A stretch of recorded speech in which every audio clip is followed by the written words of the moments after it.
நாளுக்கொரு நல்ல பங்கு. லேவியராகமத்திலிருந்து தின தியானங்கள். இன்றைக்கான வேத பகுதி லேவியராகமம் 8வது அதிகாரம் வசனங்கள் 1 முதல் 17 வரை.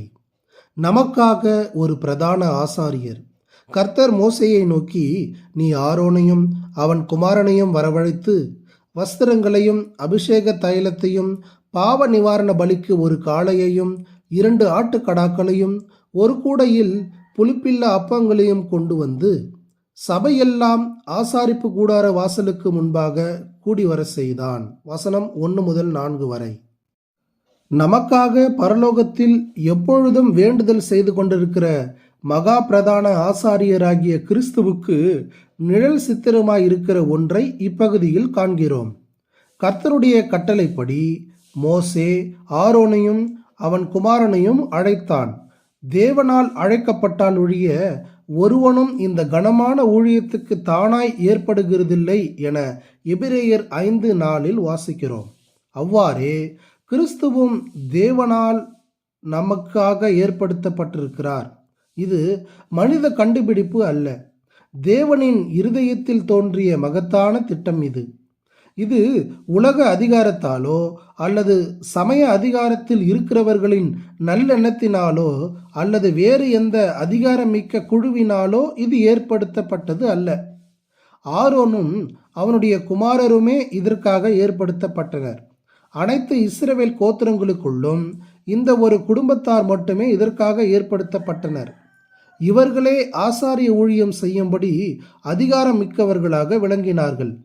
ஆரோன் கிறிஸ்துவுக்கு நிழலாகவும் அவனுடைய குமாரர் விசுவாசிகளாகிய நமக்கு நிழலாகவும் விளங்குகிறார்கள். நாம் அனைவரும் நம்முடைய மகா பிரதான ஆசாரியராகிய கிறிஸ்துவுக்குள்ளும் அபிஷேகம் பண்ணப்பட்டிருக்கிறோம். ஆரோனின் சிரசில் ஊற்றப்பட்ட தைலம் அவனுடைய தாடியின் வழியாக அங்கியில் இறங்குகிறது போல தலையாகிய கிறிஸ்து பெற்ற அபிஷேகம் அவருடைய சரீரத்திலும் இறங்கி இருக்கிறது. சங்கீதம் 133 வாசிக்கிறோம். கர்த்தராகிய இயேசு கிறிஸ்துவை ஆண்டவரும் இரட்சகருமாக ஏற்றுக்கொண்ட ஒவ்வொரு விசுவாசியும் தேவ குடும்பத்தில் உள்ள பிற விசுவாசிகளுக்கு பணிவிடை செய்யும்படியாக அழைக்கப்பட்டிருக்கிறார்கள். அவர் நம்மை ஆசாரியர்களாக்கி இருக்கிறார் என்று யோவான் அப்போஸ்தலன் வெளிப்படுத்துதல் 1:6 கூறுகிறார். ஆரோனுக்கும் அவனுடைய குமாரருக்கும் சிறப்பான ஆடைகள் அணிவிக்கப்பட்டன. ஆரோனின் ஆடையில் உள்ள ஒவ்வொரு பகுதியும் கிறிஸ்துவின் தகுதியை பறைசாற்றும் குணத்தையும் சிறப்பியல்புகளையும் அவருடைய கரைப்படாத பரிசுத்தத்தையும் தெரிவிக்கின்றன. ஆகவே ஆடைகளின் பகுதிகள் ஒவ்வொன்றையும் சிந்திக்கும் போது கிறிஸ்துவின் குணாதிசயத்தோடு நம்மை ஒப்பிட்டு நம்மை சரிப்படுத்தி கொள்ள வேண்டும்.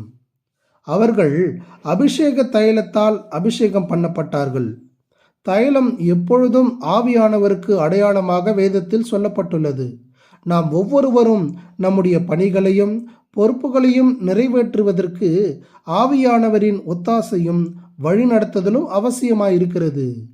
பரிசுத்த ஆவியானவரின் ஊழியத்தை நாம் கற்றுக்கொள்ளாவிட்டால், அவர் நமக்குள்ளாக செயல்படுகிறதை அனுமதிக்காவிட்டால் நாம் ஒரு திறன்மிக்க ஆசாரியர்களாக விளங்க முடியாது.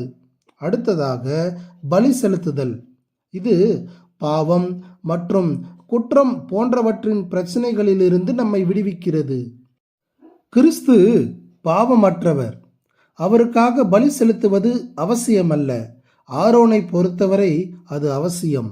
அதுபோல நாமும் கிறிஸ்துவுக்குள் நம்மை ஒவ்வொரு நாளும் பாவ சுத்திகரிப்பு செய்து புதுப்பித்துக் கொள்ள வேண்டியது அவசியம்.